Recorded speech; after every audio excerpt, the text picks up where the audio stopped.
රුසියාවෙන් ගන්න පුළුවන් හදිසියක් නොත්. ඉන්දියාවෙන් ගන්න හැටි IOC සෙට් තියෙන උන්තර. ඉන්දියාවේ තෙල් තියෙනවා.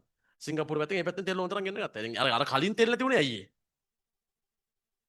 ඒ? මේ පාරවල් වෙහිලා නෙමෙයි තෙල් නැති උනේ. තෙල් ගන්න සල්ලි නැති කියලා. ඒතකොට ඉතින් සල්ලි නැති උනම ඉන්දියාවෙන් දෙන්නේ නැහැ, රුසියාවෙන් දෙන්නේ නැහැ, අරාබියෙන් දෙන්නේ නැහැ. ඒක කරගන්න දෙන්නේ නැහැ. නායකයා මරලා නේ ඉරාන් නායකයා දැකනේ නිවුස් දාලා අවුරුදු 86ක් වයසනේ. 1989 ඉඳන් පාලකයලු. ඒ කියන්නේ දැන් ඉන්න අවුරුදු 30 විතර කට්ටිය කවුරුත් ඊට කලින් වෙන නායකයෙක්ව දැකලා නැහැ. අර අපේ උන් ගිහිල්ලා අර තෙල් ටික ඔක්කොම ඉවර කරා ඒ වගේ නේද? ලබසදී විතර තෙල් නැති ඉඳන් නැහැ. ඒ කියන්නේ රටේ තෙල් ඇතුලේ තෙල් තියෙනවා දැන් මාසයකට සාමාන්‍ය රටක තෙල් අපි ලංකාවේ ස්ටොක් එක මාසයකට ඇති වෙන්න තියෙනවා. දැන් අපේ උන් අර එහෙ තෙල් ගහ මේ අර එහෙ ඉරානේ ඊශ්‍රායලේ ගහ ගන්නවා කියලා දැනගත්ත ගමන් මෙහෙ උන් ගිහිලා තෙල් ගහනවා ඔක්කොම පැත්තකින් තියලා.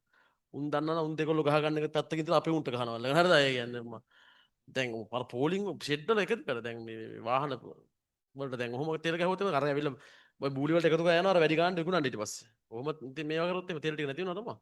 කොහොමද දැන් ඒ අර ආබි පැත්තෙන්නේ සී ලයින් එක වහලා තියන්නේ අර තෙල් දෙන පාර එතන ඉන්නේ වහලා තියන්නේ. දැන් අපිට යන්නේ මේ රුසියාවෙන් ගන්න පුළුවන් හදිසියක් නොත්. ඉන්දියාවෙන් ගන්න හැටි IOC ෂෙඩ් තියෙන උන්තර. ඉන්දියාවේ තෙල් තියෙනවා. සිංගප්පූරු පැත්තෙන් මේ පැත්තෙන් තෙල් උන්තරන් ගෙන්න ගත්තා. ඉතින් අර කලින් තෙල් නැති උනේ ඇයි ඒ? මේ පාරවල් වෙහිලා නෙමෙයි තෙල් නැති උනේ. තෙල් ගන්න සල්ලි නැති වෙලා. ඒතකොට ඉතින් සල්ලි නැති උනම ඉන්දියාවෙන් දෙන්නේ නැහැ, රුසියාවෙන් දෙන්නේ නැහැ, අරාබියෙන් දෙන්නේ නැහැ. ඒක කරගන්න දෙන්නේ නැහැ. සා මේ ඔක ඉවර වෙන්න ඕනේ. දැන් ඉවරුනේ නැත්තම් මල මගුලක් වෙන්නේ ඊට පස්සේ අපි බොහොම අමාරුවෙන් යන්තම් නැගිටගෙන ලංකාව වෙන්නේ. ආයේ වෙළඳ නාවික කටයුතු අනම්මන නතර වුණොත් කියලා වෙනවා. නායකයා මරලා නේ ඉරාන් නායකයා දැක්කනේ නිවුස් දාලා අවුරුදු 86ක් වයසනේ. 1989 ඉඳන් පාලකයලු. ඒ කියන්නේ දැන් ඉන්න අවුරුදු 30 විතර කට්ටිය කවුරුත් ඊට කලින් වෙන නායකයෙක්ව දැකලා නැහැ. ජනාධිපතිවරයෙක් ඉන්නවා. ජනාධිපතිවරයා මාරු වෙනවා. ජනාධිපතිවරු උඩින් එයා ඉන්නේ. ආධ්‍යාත්මික නායකයා. කියන්නේ ආගමික නායකයා ඉරාන. ඉරාන මිනිස්සුම අපිට කලුත් අර ගිය අවුරුද්දේ තෝ යුද්ධ කරලා ඉරාන මිනිස්සුන්ගේ බුද්ධිය දෙවනි වෙන්නේ මේ යුදෙව්වන්ට විතරයි. ඒ කියන්නේ වැඩිම IQ එක තියෙන ඊශ්‍රායල් කාරින්ට දෙවනිට IQ එක තියෙන ෂියා කට්ටියට. ඉරානින් ෂියා මුස්ලිම් කට්ටිය අපරාධේ කොහෙටවත් අනික දැන් ඒ උන් අර පිස්සුමගේ ගහනවා ළඟදී රටවල් ඔක්කොම ගහනවා. ඉරානේට ගහන්නේ ඊශ්‍රායලෙන් ගහන්නේ ඇමරිකාව සපෝට් කරගෙන. ඉරාන කරන්නේ ළඟ තියෙන අර ඇමරිකන් කඳවුරු තියෙන රටවල් ටික තියෙන්නේ. අර ඔය ලෝක සිතියෙන් බලවම අර සපත්තුවක් වගේ හොදින්. සෞදි අරාබිය, යේමනේ, ඕමානේ, UAE, Qatar, Bahrain, Oman, Kuwait ඔය ටිකනේ. ඒ සෙට් එකටම ඉරානෙන් ගහනවා එක දිගට.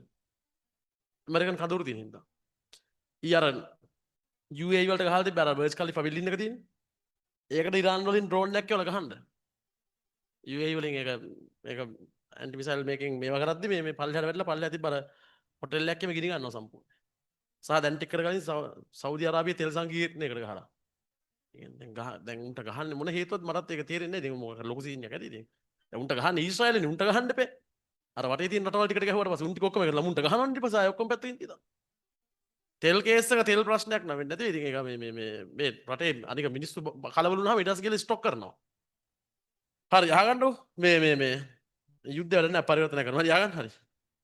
48 වෙනි එක